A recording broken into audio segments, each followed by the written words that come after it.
Hey, I'm Dan, and this is Dan's Planes.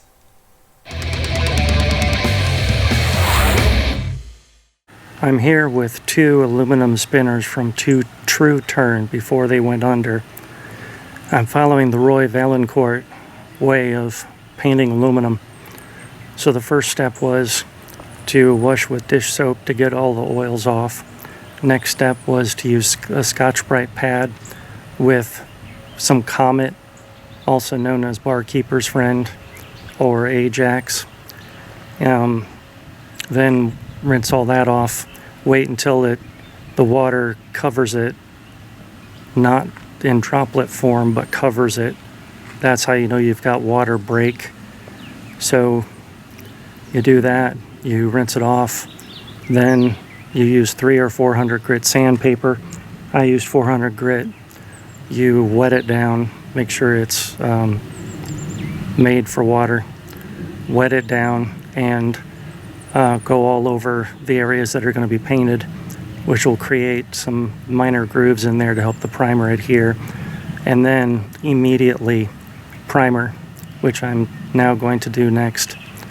Otherwise oxidation will start to happen again, and then you'd have to do the whole process all over again. So next step, using automotive gray primer. It took about 4 or 5 light coats to cover everything to where I wasn't seeing aluminum anymore.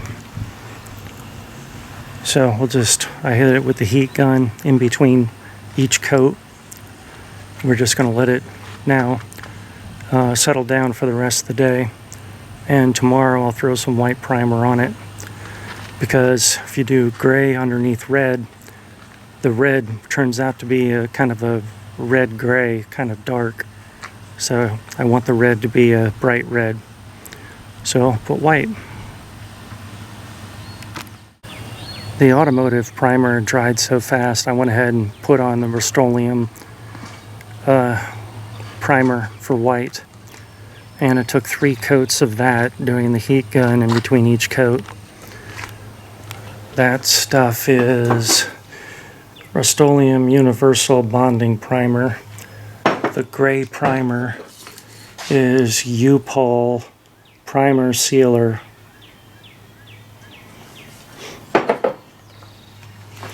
So next, let that cure overnight, and then spray paint the latex on it. We're getting gusts of about 20 plus miles an hour, so I couldn't paint these outside, but it's a good day to paint it in my garage. I just wanted to show the first coat, how it's a light coat, like Roy suggests. So it's splotchy and parts might be missed a little bit. That's okay. You just do a very light coat and then hit it with the heat gun. And then slap on another coat, hit that with a heat gun. Do the same till you have good color, and then let it dry overnight. And then don't know how long it'll take to cure. It depends on conditions, but I think the weather is going to be around the 70 to 80s for the next week. So I would imagine it'll be cured in less than a week.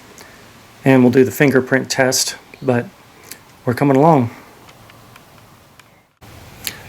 Well, like I said, it's a windy day out there. After I sprayed my last coat of red, I cleaned out my airbrush to then get my heat gun to dry it a little faster. And I was just finishing up my airbrush cleaning, and the box knocked over from the wind and just chipped up my paint down to the aluminum. Which means if I don't want my paint to flake off there, I'm going to have to prime again. Gray prime, white prime.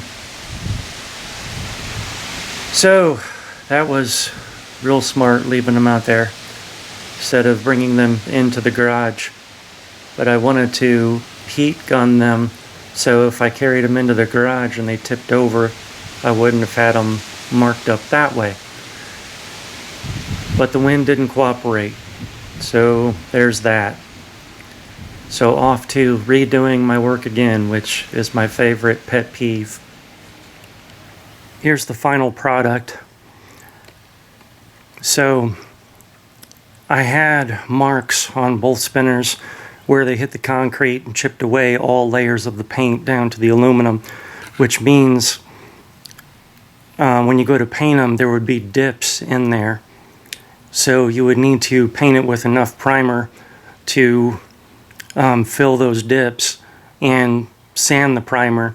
So it would have been several coats of primer and a bunch of sanding and on, or I could just throw 2 coats of gray, 2 coats of white, fill it somewhat, not add the weight of all new primer coats, and the end result would be like it is, which it has small imperfections that you're really not going to see unless you're really up close to the airplane. So I can live with that. The airplanes these are going on, Hangar 9 P-40, Hangar 9 Spitfire, they're not brand new planes, and they've been falling apart with covering coming off because of oil and usage. So not too worried about them being perfect. So being a recovering perfectionist, I didn't feel the need to go through redoing all of that.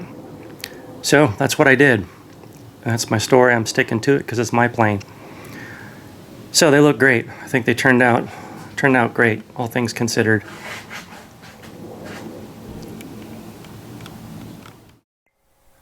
Thanks so much for watching. I'm Dan from Dan's Planes. I just want to share some content about RC planes, something I've been passionate about since childhood.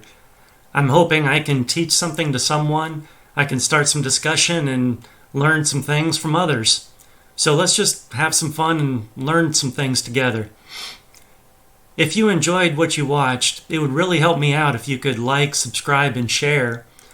And if you feel that it helped you out in some way, or it might help future viewers, I'd really appreciate it if you'd visit my Patreon page and become a patron. It's like throwing a dollar tip into a guitar case when you pass by. It helps to fund future content and future projects that I'll be working on. I plan to show some past content. I have some other flights and I have some fly-in events that I've been to. And I also plan to show future flights and future repairs, as well as building ARFs, and if I can ever get back to it, building my top flight Spitfire. So there's a lot of content to come, but it's viewers like you that are able to support what I'm doing, and by doing that, I'm able to spend more time creating that content in the future. So I'd really appreciate it. But either way, thanks for watching, and thanks for any support, and I wish you blue skies and good speed.